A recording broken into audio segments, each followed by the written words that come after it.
ఉలవల అటుకుల ఇడ్లీ. సో ఇడ్లీ అనేది సాధారణంగా మనం అల్పాహారంగా బ్రేక్ఫాస్ట్గా చేసుకుంటూ ఉంటాము. ఈ మధ్యకాలం అందరూ కూడా రాత్రిపూట డిన్నర్గా కూడా టిఫిన్లోకి మారిపోయారు కాబట్టి టిఫిన్ లాగా కూడా మనం 100% ట్రై చేసుకోవచ్చు. మరి ముందుగా కావాల్సిన పదార్థాలు ఏంటో చూసేద్దాం. ఉలవల అటుకుల ఇడ్లీ తయారు చేసుకోవడానికి కావాల్సిన పదార్థాలు: నానబెట్టిన అటుకులు అరకప్పు, నానబెట్టుకున్న ఉలవలు అరకప్పు, నానబెట్టుకున్న మినపప్పు అరకప్పు, నానబెట్టుకున్న మెంతులు 2 టేబుల్ స్పూన్లు, పచ్చిమిర్చి 4, అల్లం ముక్కలు 1 టేబుల్ స్పూన్, జీలకర్ర 1 టేబుల్ స్పూన్, ఉప్పు తగినంత, వంట సోడా చిటికెడు, నూనె 3 టేబుల్ స్పూన్లు. ఉలవల అటుకుల ఇడ్లీ తయారు చేసుకోవడానికి కావాల్సిన పదార్థాలన్నీ కూడా రెడీగా ఉన్నాయి. సో ఇక్కడ మనకి ఉలవలు, ఉలవచారు బాగా ఫేమస్. ఉలవలు అనగానే ఫస్ట్ ఉలవచారే మనకు గుర్తొస్తుంది. సో మంచి చలువ చేస్తుంది యాక్చువల్గా. సో ఒంటికి చలువ చేసేది ఏంటి అంటే మనకు ఉలవలు. అలాగే మనకు ఉలవలు తరచూ తీసుకుంటూ ఉండడం వల్ల రక్తహీనతతో ఇబ్బంది పడుతున్న వారికి మంచి రెమెడీ ఉంటుంది. రక్తం కౌంట్ బాగా ఇంప్రూవ్ అవుతుందన్నమాట. ఎందుకంటే ఇందులో ఐరన్, ప్రోటీన్, ఫైబర్ ఇవన్నీ చాలా అధికంగా ఉంటాయి కాబట్టి ఓవరాల్గా మనకు జింక్, ఐరన్ ఇవన్నీ ఎక్కువ ఉన్నప్పుడు అనీమియాతో ఇబ్బంది పడుతున్న వాళ్ళకి బాగా హెల్ప్ చేస్తుంది ఆ పలానా వంటకం. అంతేకాకుండా ఇది కఫాన్ని కూడా చాలా వరకు తగ్గిస్తుంది తెలుసా. అంటే కొంతమందికి కఫం బాగా పేరుకుపోయేటువంటి తత్వం ఉంటుంది. సో అది బాగా తగ్గుతుంది. అంతేకాకుండా ఇది మనకు మూత్రాశయంలో రాళ్లను కూడా కరిగించే శక్తి ఉంటుంది ఉలవలకు. సో ఒకవేళ ఎవరికైనా కిడ్నీలో స్టోన్స్తో ఇబ్బంది పడుతున్నా ఖచ్చితంగా మనకు ఉలవల్ని మీరు అంటే ఇప్పుడు మనకు గూగుల్ తల్లి ఉంది కాబట్టి బోల్డ్ రకాలుగా మనం చూస్తూ ఉంటాము. సో ఉలవల్ని దానికి ఎలా ఉపయోగించుకోవచ్చు అనేది కూడా ఒకసారి అంటే ఏ విధంగా చేసుకోవచ్చు అనేది కూడా చూసుకోండి. ఏ విధంగా ఏం లేదండి, ఉలవల్ని మన ఆహారంలో చేర్చుకుంటే ఇలా ఇడ్లీ రూపంలో అయినో లేకపోతే ఉలవచారు ఏదన్నా ఉలవల్ని ఉపయోగించాలనేది ముఖ్యమైన కాన్సెప్ట్. అంతేకాకుండా ఓవరాల్గా మనకు హెల్త్కి చాలా మంచిది, బలాన్ని ఇస్తుంది. బోల్డ్ అన్ని రకాలు చేసుకోవచ్చు. కాకపోతే చాలా మందికి తెలియదు అంటే ఉలవలతో ఇడ్లీ చేస్తారు అనేది చాలా మందికి తెలియదు అనమాట. మామూలుగా మిల్లెట్స్తో తెలుసు, చిరుధాన్యాలతో మనం చేసుకుంటూ ఉంటాము. సో ఈ ఉలవలతో ఎలా చేసుకోవచ్చు అనేది చెప్తా. ముందుగా ఒక మిక్సింగ్ బౌల్ తీసుకుందాం. ఇందులో మనం ముందుగానే అటుకుల్ని నానబెట్టేసుకున్నాం. సో నానబెట్టుకున్న అటుకులు ఏవైతే ఉన్నాయో సో దాన్ని ఒక అర్ధ కప్పు తీసుకుందాం.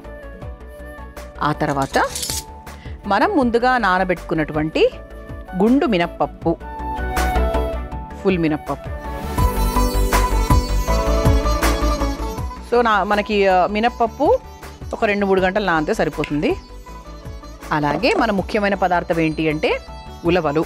ఉలవల్ని కూడా మనం నానబెట్టేసుకున్నాం. ఓవర్ నైట్ నానబెట్టుకుంటే ఇంకా చాలా మంచిది. ఓకే, సో దీన్ని కూడా మనం ఆల్మోస్ట్ మినప్పప్పు, ఉలవలు సమానమైన క్వాంటిటీస్లోనే మనం తీసుకున్నాం. అటుకులు మాత్రం దాని మీద ఒక్క పిసరు తక్కువ వేసా అంతే. ఆ తర్వాత ఇందులో పచ్చిమిరపకాయలు, ఇంకా కారానికి తగ్గట్టుగా మీరు చూసుకొని పచ్చిమిరపకాయలు వేసుకోండి. ఆ తర్వాత అల్లం ముక్కలు,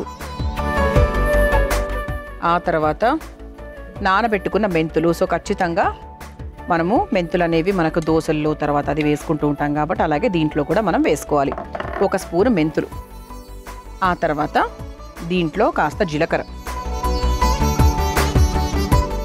ఆ తర్వాత దీనికి సరిపడా ఉప్పు.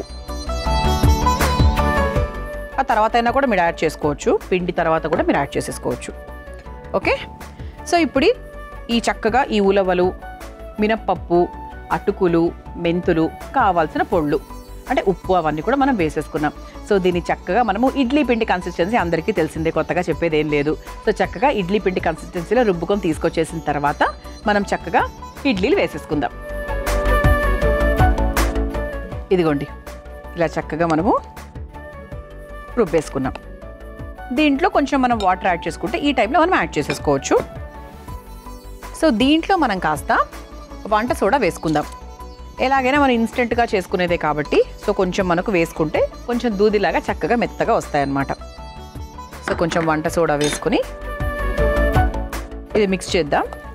ఈలోపు ఇదిగోండి ఇలా చక్కగా మనకు ఇడ్లీ పాత్ర కూడా రెడీగా ఉంది. స్టవ్ వెలిగించేసుకుందాం.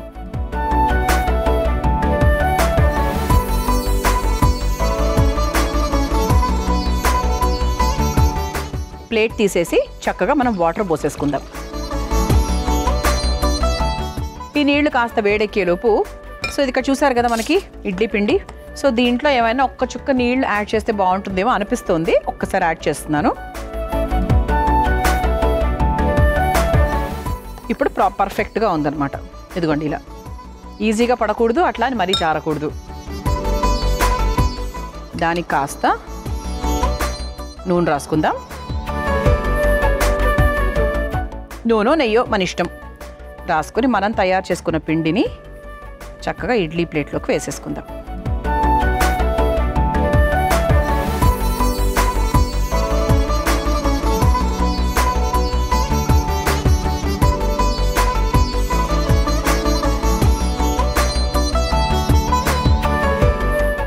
ఓకే, ఇలా వేసేసుకొని చక్కగా ఇడ్లీ పాత్రలో పెట్టేసుకుందాం. ఇక మూత పెట్టేస్తే ఇంకా ఇడ్లీ అంటే మనకు ఖచ్చితంగా ఒక 5-6 నిమిషాలు 7 నిమిషాలు సమయం పడుతుంది కాబట్టి సిమ్లో పెట్టుకొని ఆవిరి మీద చక్కగా ఇడ్లీలు ఉడికేదాకా మనం వెయిట్ చేద్దాం. మనం చక్కగా ఇడ్లీ పాత్రలో ఇడ్లీలు వేసేసుకున్నాము, ఉలవల అటుకుల ఇడ్లీలు.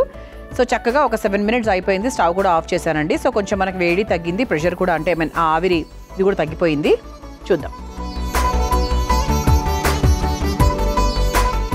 సో మనకు ప్లేట్ కూడా రెడీగా ఉంది చూసారా. సో చక్కగా గార్నిష్ అయిపోయి ఉంది. అలాగే ఒక చట్నీతో కూడా నేను టేస్ట్ చేద్దామని చట్నీ కూడా రెడీగా పెట్టుకున్నాను. ఇలా పట్టుకుంటే కాస్త వేడి తగలదు.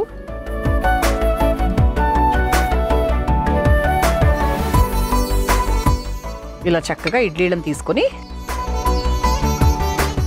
ప్లేట్లోకి వేసేసుకోవాలి. ఓకే, ఇడ్లీలు కూడా పర్ఫెక్ట్గా వచ్చాయి చూసారా అండి. సో చక్కగా వచ్చాయి. అండ్ దీన్ని మనము ఈ చట్నీతో టేస్ట్ చేస్తే ఇంకా చాలా బాగుంటుంది.